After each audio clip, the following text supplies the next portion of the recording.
So the other day, my buddy Alex and I decided to head into the city and capture some photos. It had been raining all week, so it was a perfect opportunity for us to capture that moody vibe.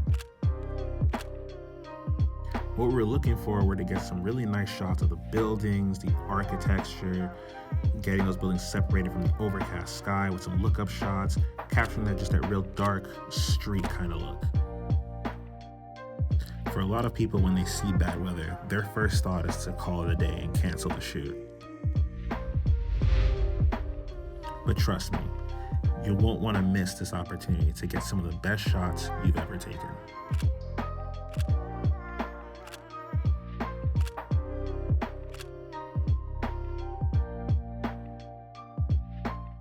So, how about that intro, huh?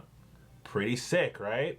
Look, I'm trying, all right? I don't know. I'm trying. Let me know in the comment section below if you guys enjoyed that. I'm doing what I can, trying to, just bring things up a little bit.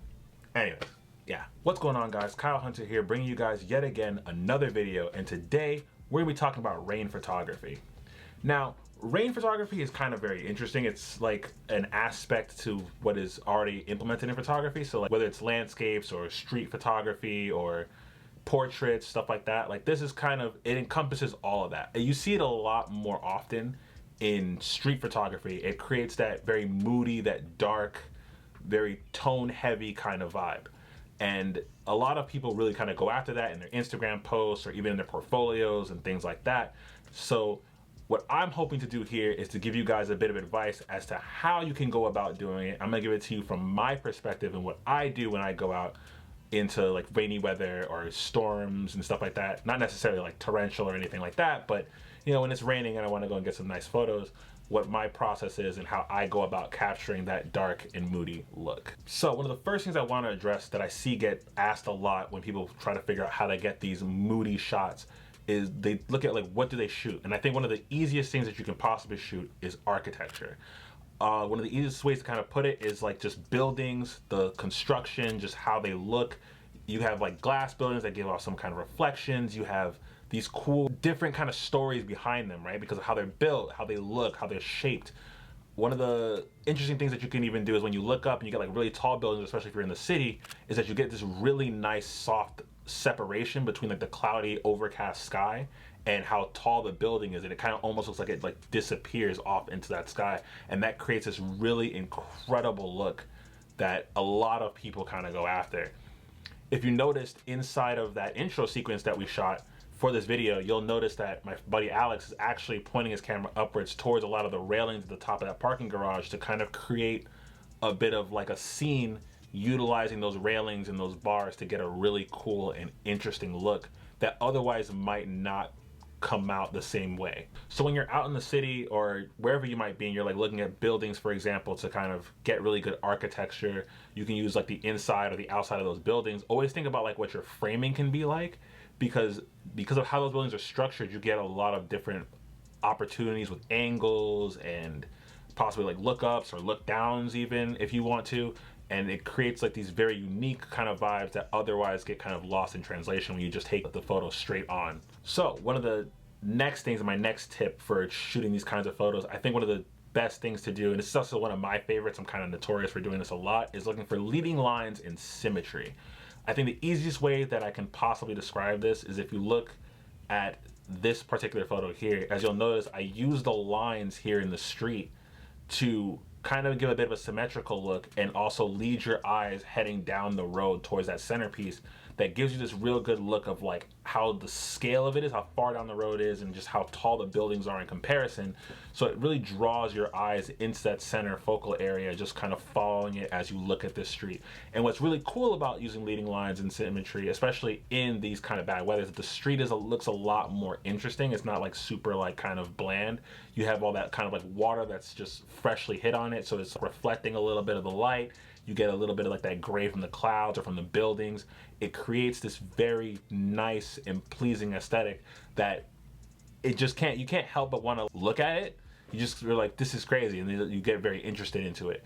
Symmetry is always really good, so if you can use anything like, like pillars or, like I said before, like the lines in the street, get anything kind of like center where it's almost like a mirrored effect on both sides, anything like that, especially in that kind of weather. It's really cool to look at.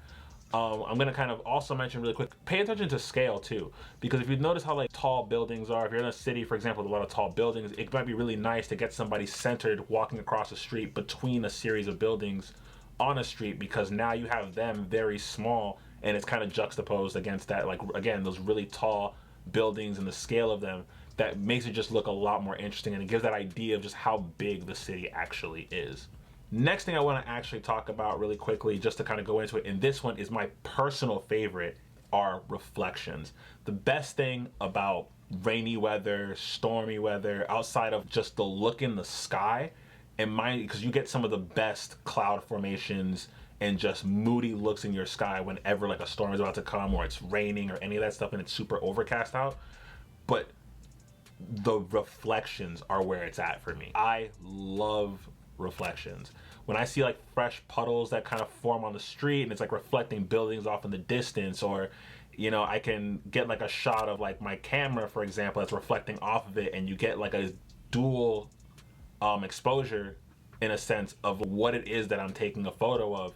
Things like that to me are absolutely fascinating, and it's just so good when the water is like nice and calm, like the rain isn't pouring down anymore, it's nice and calm, and you get this just clean, glassy, like mirrored effect in the street. And I think these photos, to me, like I said, for me personally, are some of my favorites, and I think they're some of the just most interesting, moody type of shots that you can get, just because like you get all those like nice dark tones and the most black reflection of whatever is going off in the distance, or if you have lights coming in and it's like, you know, blue hour or coming off, yeah, like heading into blue hour, and you get those lights coming in, they're reflecting off of it. You get all these like vibrant colors and just really nice looks that just don't happen in regular day shooting. It's absolutely fascinating to me, and I think it allows for like really great stories. So we talked about the big three, right? Those are my big three. Those are the big three things that I think you should really look out for, which is architecture and look up shots or look down shots if you do those as well. We have leading lines and symmetry, and then of course reflections. I think now if you want to create like a really good series and you want to be very diverse, I think you should kind of incorporate all of them into your photo work, because you can tell a really powerful story of a city. For example, if you're showing like the buildings and how tall they are into scale, and then you go from that into just the wet streets and people busily walking down a sidewalk or carrying like an umbrella, or people coming out of taxi cabs, people holding like newspapers over their head to stay out of the rain. You get that very street life look, and then beyond that you can capture those reflections of cars driving down the street, through the puddles on the street, or even like, you know, again, reflections off of buildings if it's a glass building or mirrored and stuff like that. You can get all of those kind of looks in there, and with all the dark tones and the setting of the sky being kind of gray, a little bit less like, you know, sunny and not so clear, it becomes a much more interesting photo or photo series in general, just by proxy, because you look at it and you're like, this looks insane. You see a lot of people who take broad landscape photos, for example, in stormy-ish kind of weather or rainy weather, just bad weather in general, and you'll notice that the sky is really dark, clouds are forming, you have some really dark clouds and some really like lighter clouds kind of mixing in as like the storm comes together, and that is fascinating. And then you couple that with the city, like city life, even if it's like kind of still in the midst of like a pandemic, for example, where like the city's super empty and the storm is coming in, you look at that and it's such an interesting vibe because it's such a calm before the storm kind of thing. Or if the city's super busy, you get the hustle and bustle of everybody trying to deal with the weather. So if you can combine those elements from the buildings, the leading lines, the reflections, architecture, symmetry, the clouds, the overcast sky, possibly rain coming into the frame if you can, water droplets for some cool like bokeh effects, all of those things, when you combine them together, you're gonna get some of the most insane, absolutely insane, rain, moody, just intense, tone heavy photos that you'll probably ever get. And that's what I really enjoy. That's my style. It's one of my favorite things to shoot, is to get those like punchy, contrasted, tone heavy kind of vibes with a little bit of grit and some grain every now and again. That's just what I like. It's what I've come to love with photography, and it's what I like to do in photos. So that's kind of my advice for you guys if you want to ever go out there and do that. If you have any questions that I didn't answer, feel free to go ahead and put them in the comment section below.